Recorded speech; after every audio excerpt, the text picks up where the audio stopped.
Ini adalah film hororku yang keempat gitu dari ketiga film horor yang pernah aku mainkan. Yang membedakan eh, aku di film Hutang Nyawa ini adalah ada range emosi-emosi yang menurut aku itu belum pernah aku keluarin di filmku horor yang sebelumnya. Dan di sini kembali lagi aku memainkan eksplorasi tubuh dengan menari. Kalau yang di filmku yang sebelumnya itu film dari Visinema juga, Susuk, itu aku mengeksplorasi animal movement. Kalau di sini aku mengeksplorasi freestyle atau menari sesuai dengan musik yang dimainkan.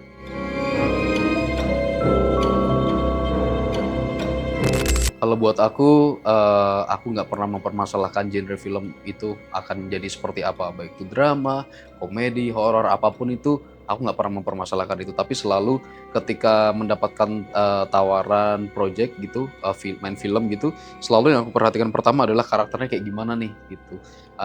Aku selalu tertarik dengan mencoba hal-hal baru, kayak misalkan sekarang, dulu aku pernah di film yang sebelumnya gitu, misalkan Susuk berperan sebagai dukun gitu. Aku akhirnya kayak ngulik dunia perdukunan tuh seperti apa, banyak nonton video-video, dokumenter, terus nonton cerita-cerita tentang urban legend soal perdukunan kayak gitu. Nah, kayak misalkan di sini kayak gitu ada hal-hal baru yang bisa aku pelajari tentang batik, tentang motif-motif batik, itu artinya kayak gimana, terus kayak apa namanya, menari, banyak nonton video-video tari-tari kontemporer di internet gitu-gitu. Jadi aku selalu mencoba untuk mencari karakter-karakter yang bisa memberikan pengetahuan baru terhadap aku gitu. Jadi kayak ada ruang-ruang yang menarik yang bisa aku explore, ngasih aku pengalaman baru, ngasih aku pengetahuan baru, itu biasanya aku concern-nya ke situ sih, karakternya tuh menarik nggak ya gitu.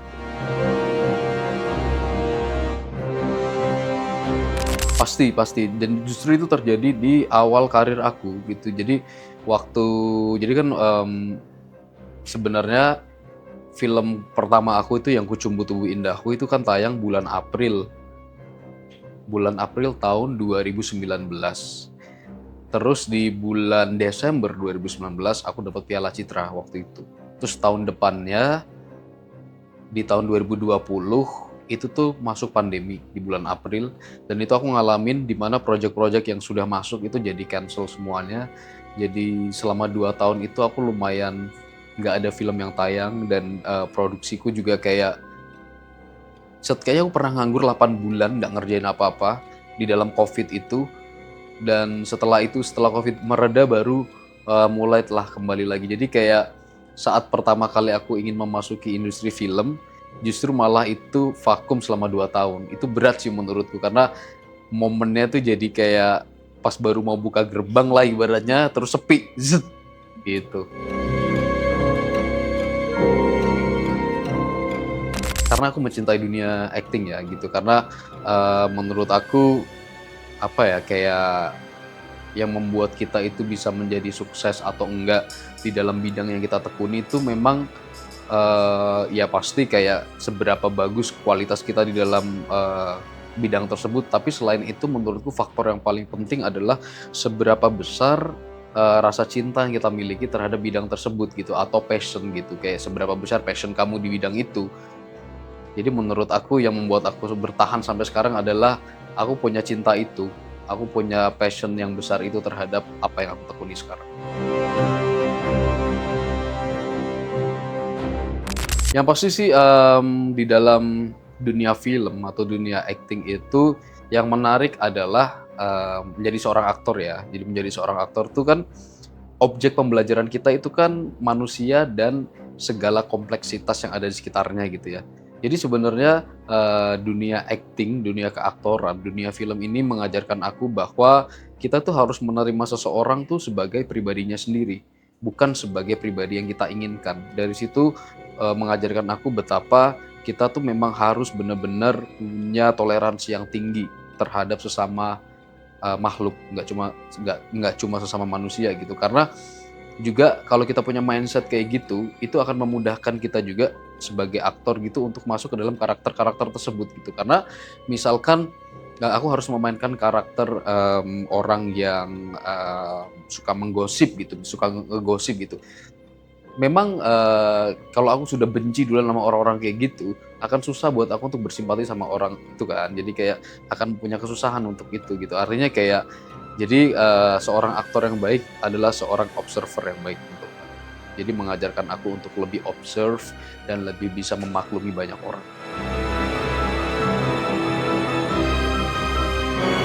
Ya pasti happy ya, ini adalah sebuah, fase kehidupan atau sebuah tempat yang memang aku idam-idamkan dari dulu gitu. Aku dari umur 10 tahun tuh emang pengen banget jadi pemain film, dan dari situ aku mencoba untuk berjalan untuk menuju ke goal aku itu. Aku ikut teater di SMA, aku kuliah di jurusan teater, kemudian aku pindah ke Jakarta, aku dapet, film pertama aku gitu-gitu. Jadi kayak segala sesuatu menurut aku ini sih kayak apa yang tempat di mana aku berdiri sekarang, ini adalah hal yang memang aku inginkan dari dulu. So, aku bersyukur banget bisa mendapatkan sebuah pekerjaan yang itu sebenarnya berangkat dari hobi gitu, dari sebuah kesenangan. Sehingga ketika aku menjalankan pekerjaanku ini juga nggak kerasa kayak kerja sih, kayak lebih kerasa kayak hobi dan main-main gitu dan fun gitu, happy ngejalaninnya.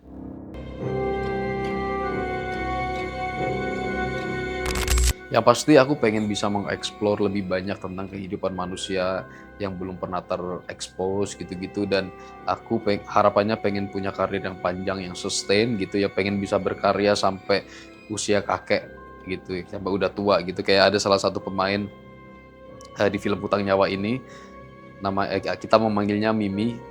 Mimi itu, nama aslinya adalah, mmm, aku lupa nama aslinya, karena sering manggilnya tuh Mimi gitu. Mimi ini orangnya aku banyak ngobrol sama Mimi selama syuting film Hutang Nyawa, sangat menginspirasi ya. Karena, beliau itu sudah usianya nggak muda gitu, udah 80-an gitu, dan masih aktif main film dengan segala problematika hidup yang pernah dia ceritakan ke aku tuh kayak aku, wow, aku pengen menjadi seperti Mimi gitu. Di usia yang sudah tua, tetap mandiri, tetap produktif, tetap bisa berkarya sebagai aktor dengan segala sesuatu yang dia alamin gitu. Jadi itu keren sih. So, aku sangat salut sama orang-orang yang sudah tidak muda lagi, tapi masih punya semangat dan passion yang sama menjalani bidangnya masing-masing.